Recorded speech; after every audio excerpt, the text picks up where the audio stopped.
Hello world, I'm Robin Catling and this is Write On. Join me in my author journey as I delve into the craft of writing, with tools, tips and lessons learned the hard way so you don't have to. Editing the crutch words.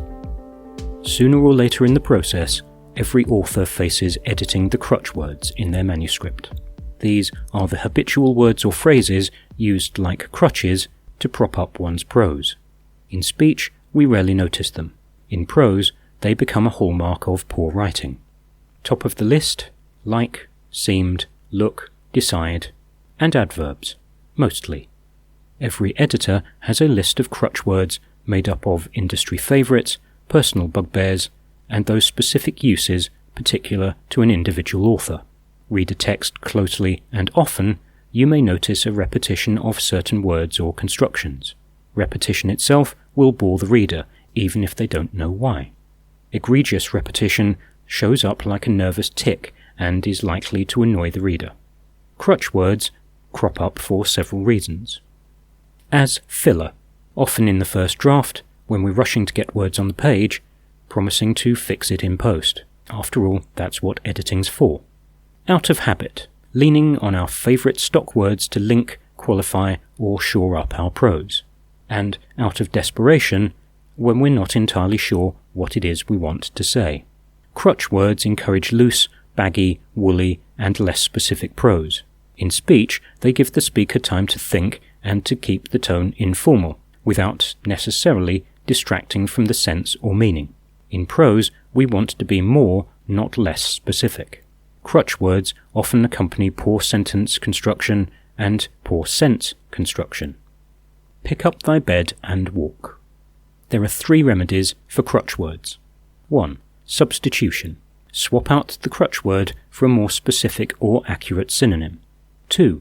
Delete. You can straight away delete a lot of crutch words without detracting from the text, if not actively shorten and clarify it.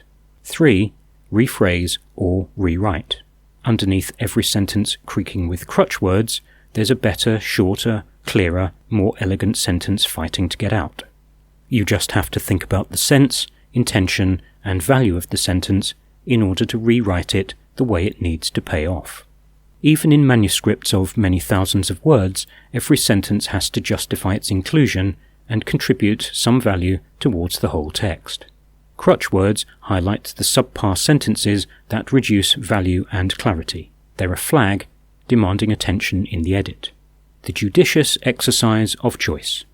Inclusion on my list of crutch words doesn't automatically remove every single instance. There's a judicious act of choice in editing the crutch words in my prose. Like is perfectly valid for similes, as long as the simile itself is appropriate and earns its keep. Look has its place in the right context.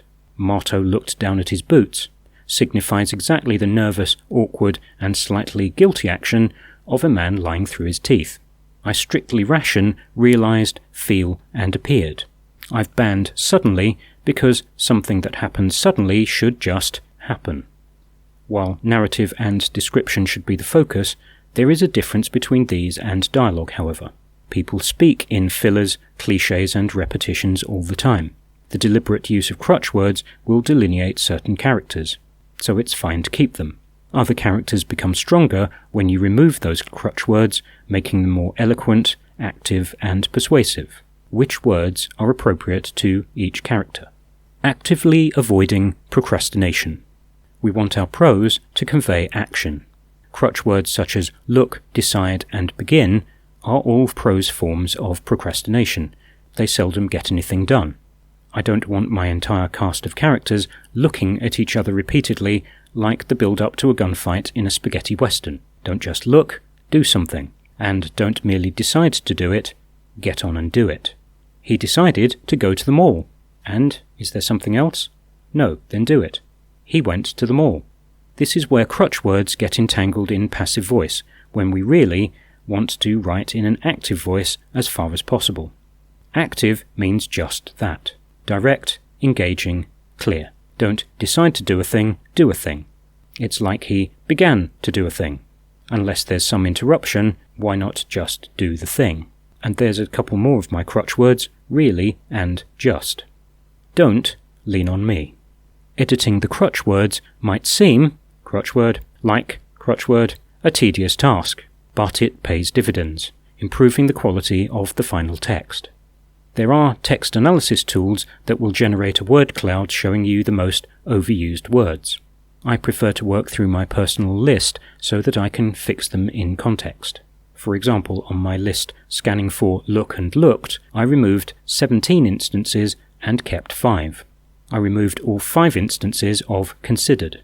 I've rewritten so many sentences for brevity, clarity, and active voice, sometimes whole paragraphs. So, throw away the crutches. You know it makes sense.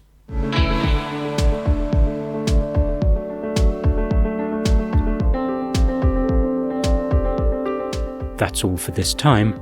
Thanks for stopping by.